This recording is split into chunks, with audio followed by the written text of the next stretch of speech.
भाऊ वाटप देत नव्हता, ज्याला पैसे दिले तो पैसे परत देत नव्हता, एखाद्याने फसवून खरेदी खत करून घेतलं आणि पैसे दिले नाहीत किंवा रक्कम देतो देतो म्हणला, फसवणूक झालेली आहे. खूप साऱ्या गोष्टी आहेत. दबाव आणला किंवा काही व्यसनाच्या आहारी जाऊन एखादा दस्त करून दिला. वेगवेगळ्या प्रकारचे प्रश्न, वेगवेगळ्या प्रकारच्या समस्या आणि या सर्व गोष्टींच्या अनुषंगानं एखादा दस्त रद्द करून मागायचा आहे, वाटप मागायचं आहे, एखाद्याच्या विरुद्ध मनाईचा आदेश मागायचा आहे, शेजारी अतिक्रमण करतोय, शेजारी बांध फोडतोय, एखादा व्यक्ती मोजणीला संमती देत नाही, तर वेगवेगळ्या प्रकारचे किंवा एखाद्यानं एखादं कृत्य केलेलं आहे, उदाहरणार्थ काही अडथळे रस्त्यामध्ये निर्माण केलेले आहेत ते काढून मिळावे असं आपल्याला त्यांच्या विरुद्ध आदेश मागायचा आहे. बांधकाम केलेलं आहे ते बांधकाम काढून मागायचं आहे, बांधकाम करू नये म्हणून मनाई आदेश मागायचा आहे. एखादा आदेश झालेला आहे त्याच्या विरुद्ध अपील दाखल केलेला आहे, त्याच्यामध्ये स्टे मागायचा आहे. तर असे बरेचसे जे दावे असतात ते दावे आपण दाखल करतो. ते दावे दाखल केल्यानंतर त्याची नोटीस समोरच्या पार्टीला जाते.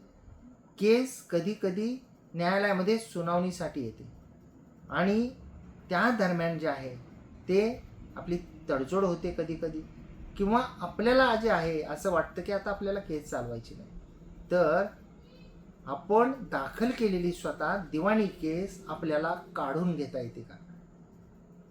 ती कधी काढून घेता येते? काढून घेण्यासाठी नेमकं काय करावं लागतं? या सर्व प्रश्नांची उत्तरं आपण या व्हिडिओमध्ये जाणून घेणार आहोत. नमस्कार, मी आपला वकील मित्र ॲडव्होकेट कैलास नाईक. कायद्याचं म्हणजेच तुमच्या फायद्याचं बोलूया, तुमच्या हक्काच्या कोर्ट कचेरी या यूट्यूब चॅनलवर. मित्रांनो, जेव्हा एखादा व्यक्ती न्यायालयामध्ये दिवाणी स्वरूपाचा दावा दाखल करतो, तर तो दावा दाखल केल्यानंतर त्या व्यक्तीला ती केस काढून घेण्याचे अधिकार आहे. ते केस जी आहे ती दाव्याच्या कोणत्याही स्टेजला तो काढून घेऊ शकतो. मला हा दावा पुढे चालवण्याचा नाही, तो दावा निकाली करावा असा अर्ज देऊ शकतो. परंतु हे सर्व करत असताना ते कोणकोणत्या प्रकारे केस काढली जाते, म्हणजे जर दोन व्यक्तीमध्ये तडजोड झालेली असेल तर प्लेन विड्रॉल आहे का? बाबा आमची आपसात तडजोड झाली, मला यापुढे दावा जो आहे तो चालवायचा नाही. ह्याचे आपण दोन भाग करूया. जेव्हा आपण न्यायालयाकडे एखादा अर्ज देतो, ज्यांनी दावा दाखल केला, ते अर्ज देतात आणि म्हणतात की आम्हाला आता यापुढे हा दावा चालवायचा नाही, आमची तडजोड झाली, तर तो दावा निकाली होऊन जातो. कारण त्यांनी ज्या उद्देशासाठी दावा दाखल केलेला असतो तो उद्देश जो आहे तो सफल झालेला असतो.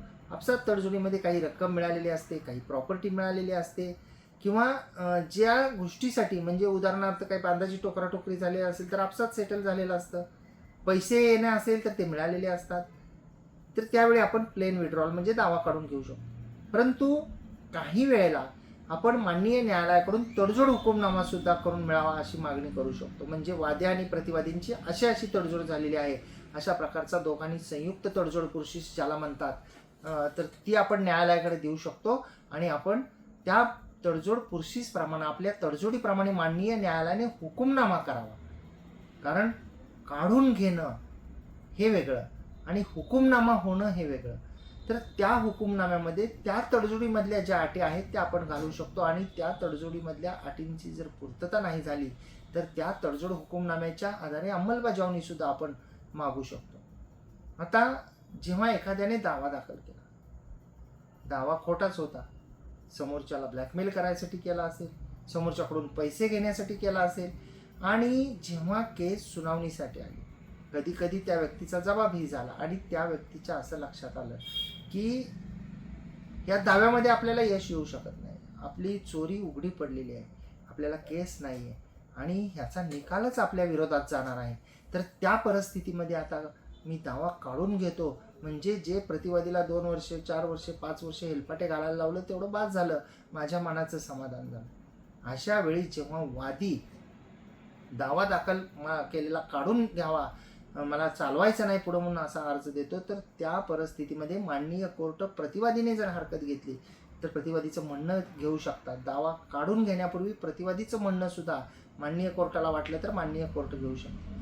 आणि प्रतिवादीने जर का ऑब्जेक्शन घेतलं की त्यांना दावा काढायचा असेल तर काढून घेऊ द्या, परंतु मला एवढ्या दिवसामध्ये शारीरिक मानसिक त्रास झालाय, माझं आर्थिक नुकसान झालं आहे, त्यामुळे मला त्या वादीकडून खर्च मिळावा, नुकसान भरपाई मिळावी, ज्याला आपण कॉस्ट म्हणतो, तर तो खर्च मिळावा म्हणून 35A मध्ये CPCच्या तरतूद आहे कलमामध्ये, तर तो कॉस्ट मिळावा म्हणून जर आपण मागणी केली आणि माननीय कोर्टाला वाटलं की हा दावा खोटा होता, प्रतिवादीला याच्यामध्ये त्रास झाला आहे, तर माननीय कोर्ट वादीने प्रतिवादीला खर्चाची रक्कम द्यावी दावा काढून घेत असताना सुद्धा, असा सुद्धा आदेश जो आहे तो माननीय कोर्ट करतात की वादीनेच प्रतिवादीला जे आहे ते खर्चाची रक्कम द्यावी.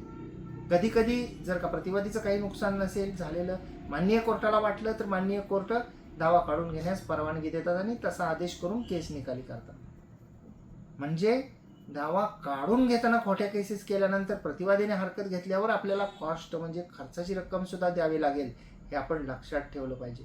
उगीच खोटा दावा दाखल करायचा, वर्षानुवर्ष चालवायचं आणि पुन्हा आपल्याला वाटलं तेव्हा आपण विड्रॉ करून घेऊया असं म्हणायचं, तर त्यावेळी आपल्याला ही कॉस्ट भरावी लागू शकते, ही गोष्ट लक्षात ठेवली पाहिजे. आणखी एक बऱ्याच जणांच्या मनामध्ये प्रश्न असतो की वादीने प्रतिवादीच्या विरुद्ध, म्हणजे ज्यांनी कोर्टात दावा दाखल केला त्याला वादी म्हणतात, ज्यांच्या विरुद्ध केला त्यांना प्रतिवादी म्हणतात, एक केस दाखल केली. प्रतिवादीची इच्छा आहे ती केस मिटवण्याची, परंतु वादी ती केस मिटवण्यास तयार नाही. वादीच्या मागण्या जास्त आहेत, प्रतिवादीचा प्रस्ताव वादीला मान्य नाही, तर प्रतिवादी ती केस मी तडजोडीला तयार आहे आणि ती केस निकाली करा असं म्हणू शकतो का? तर प्रतिवादी तसं म्हणू शकत नाही. जर का तडजोड करायची असेल तर ज्याने केस दाखल केली तो तयार पाहिजे. आणखी एक महत्त्वाचा प्रश्न की वादी तयार नाही आणि प्रतिवादी जो आहे तो तडजोडीला तयार आहे, प्रतिवादीचा प्रस्ताव वादीला मान्य नाही, तर प्रतिवादी लोकन्यायालयामध्ये केस निकाली करा असं म्हणू शकतो का? बऱ्याच जणांना असं वाटतं की लोकन्यायालयामध्ये केस ठेवली की ते निकाली होऊन जाते. तर लोकन्यायालयामध्ये एखाद्या केसची तडजोड होण्यासाठी दोन्ही पक्ष उपस्थित असणं गरजेचं असतं.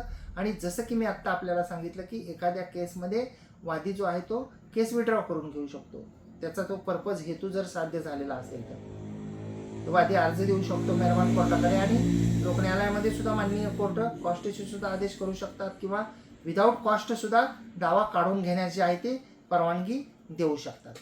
म्हणजे लोकन्यायालयामध्ये प्रतिवादीनं म्हणण्यानं केस निकाली होत नाही. एक तर वादीने ज्याने दाखल केली त्याने काढून घ्यावी लागते किंवा दोघांमध्ये आपसात तडजोड व्हावी लागते.